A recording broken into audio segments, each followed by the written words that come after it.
ಸಂಪುಟ ಪುನರ್ರಚನೆಗೆ ಗುಜರಾತ್ ಮಾದರಿ. ಸಿದ್ದರಾಮಯ್ಯಗೆ ಡಿಕೆಶಿ ಬಣದ ಬೌನ್ಸರ್. ಕರ್ನಾಟಕ ಕಾಂಗ್ರೆಸ್ ಸರ್ಕಾರಕ್ಕೆ 2.5 ವರ್ಷ ತುಂಬಿದ ಬೆನ್ನಲ್ಲೇ ಸಚಿವ ಸಂಪುಟಕ್ಕೆ ಭರ್ಜರಿ ಸರ್ಜರಿ ಮಾಡಬೇಕೆಂದು ಮುಖ್ಯಮಂತ್ರಿ ಸಿದ್ದರಾಮಯ್ಯ ಉತ್ಸಾಹ ತೋರುತ್ತಿರುವ ಹೊತ್ತಿನಲ್ಲೇ ಗುಜರಾತ್ ಮಾದರಿಯಲ್ಲಿ ಸಂಪುಟ ಪುನರ್ರಚನೆ ಆಗಬೇಕು ಎಂದು ಉಪಮುಖ್ಯಮಂತ್ರಿ ಡಿಕೆ ಶಿವಕುಮಾರ್ ಬಣ ದಾಳ ಉರುಳಿಸಿದ.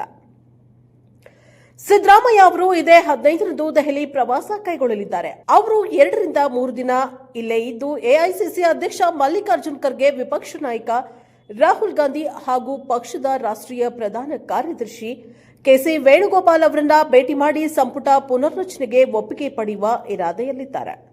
ಹೈಕಮಾಂಡ್ ನಾಯಕರ ಒಪ್ಪಿಗೆ ಸಿಕ್ಕರೆ ನವೆಂಬರ್ 26ರೊಳಗೆ ಪುನರ್ರಚನೆ ಮಾಡುವ ಯೋಚನೆಯಲ್ಲಿದ್ದಾರೆ. ಜಲ ವಿವಾದ ಬಗೆಹರಿಸಲು ಕಾನೂನು ತಜ್ಞರೊಂದಿಗೆ ಸಮಾಲೋಚನೆ ಹಾಗೂ ಮತ ಕಳವು ಅಭಿಯಾನದ ಬಗ್ಗೆ ರಾಷ್ಟ್ರೀಯ ನಾಯಕರೊಂದಿಗೆ ಚರ್ಚಿಸಲು ರಾಷ್ಟ್ರ ರಾಜಧಾನಿಗೆ ಬಂದಿದ್ದ ಉಪಮುಖ್ಯಮಂತ್ರಿ ಡಿಕೆ ಶಿವಕುಮಾರ್ ಶುಕ್ರವಾರ ಬೆಳಗ್ಗೆ ವಾಪಸ್ಸಾಗಿದ್ದಾರೆ. ಸಂಘಟನೆ ಜೊತೆಗೆ ರಾಜ್ಯ ಕಾಂಗ್ರೆಸ್ನಲ್ಲಿ ಆಗ್ತಿರುವ ಬೆಳವಣಿಗೆಗಳ ಬಗ್ಗೆ ರಾಷ್ಟ್ರೀಯ ನಾಯಕರ ಗಮನಕ್ಕೆ ತಂದಿದ್ದಾರೆ. ಶಿವಕುಮಾರ್ ಅವರು ವಾರಾಂತ್ಯದಲ್ಲಿ ಮತ್ತೆ ಬರಲಿದ್ದಾರೆ. ನಿಷ್ಕ್ರಿಯ ಪಕ್ಷ ಸಂಘಟನೆಗೆ ಕೊಡುಗೆ ನೀಡಿದ ಹಾಗೂ ಕಾರ್ಯಕರ್ತರ ಕೈಗೆ ಸಿಗದ ಸುಮಾರು 15 ಸಚಿವರನ್ನ ಸಂಪುಟದಿಂದ ಕೈಬಿಡಬೇಕು ಎಂದು ಪಕ್ಷದ ವಲಯದಲ್ಲಿ ಚರ್ಚೆ ನಡೀತಾ ಇದೆ. ಸಚಿವರ ಸಾಧನೆ ಕುರಿತು ಹೈಕಮಾಂಡ್ ವರದಿ ತರಿಸಿಕೊಂಡಿದೆ. ಸಂಪುಟ ಪುನರ್ರಚನೆ ವೇಳೆ ಕಾಮರಾಜ ಸೂತ್ರ ಅನುಸರಿಸುವ ಕುರಿತು ಹೈಕಮಾಂಡ್ ಮಟ್ಟದಲ್ಲಿ ಚರ್ಚೆಗಳು ಆರಂಭವಾಗಿವೆ. ಹಿರಿಯ ಸಚಿವರನ್ನ ಕೈಬಿಟ್ಟು ಅವಕಾಶ ವಂಚಿತರನ್ನ ಪರಿಗಣಿಸಬೇಕು ಎಂದು ಶಾಸಕ ಬೇಳೂರು ಗೋಪಾಲಕೃಷ್ಣ, ಕೆವೈ ನಂಜಂಡೇಗೌಡ ಸೇರಿದಂತೆ ಹಲವರು ಧ್ವನಿ ಎತ್ತಿದ್ದಾರೆ. ಅದೇ ವೇಳೆ ರಾಜ್ಯದಲ್ಲೂ ಗುಜರಾತ್ ಮಾದರಿ ಪುನರ್ರಚನೆ ಆಗಬೇಕು ಎಂದು ಡಿಕೆ ಶಿವಕುಮಾರ್ ಬಣದವರು ಪ್ರಸ್ತಾಪಿಸಿದ್ದಾರೆ.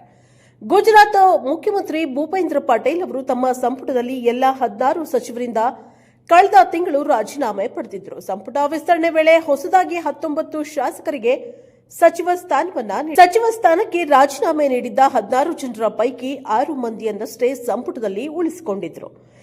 2027ರ ವಿಧಾನಸಭಾ ಚುನಾವಣೆ ಹಾಗೂ ಸ್ಥಳೀಯ ಸಂಸ್ಥೆ ಚುನಾವಣೆಯನ್ನ ದೃಷ್ಟಿಯಲ್ಲಿಟ್ಟುಕೊಂಡು ಪಟೇಲ್ ಈ ಕ್ರಮ ತೆಗೆದುಕೊಂಡಿದ್ದರು. ಗುಜರಾತ್ನಲ್ಲಿ ಬಿಜೆಪಿ 2 ದಶಕಗಳಿಂದ ಅಧಿಕಾರದಲ್ಲಿರುವುದರಿಂದ ಇಂತಹ ಪ್ರಯೋಗಗಳೆಂದರೆ ರಾಜ್ಯದಲ್ಲಿ ಇದೇ ಮಾದರಿ ಅನುಸರಿಸಬೇಕು.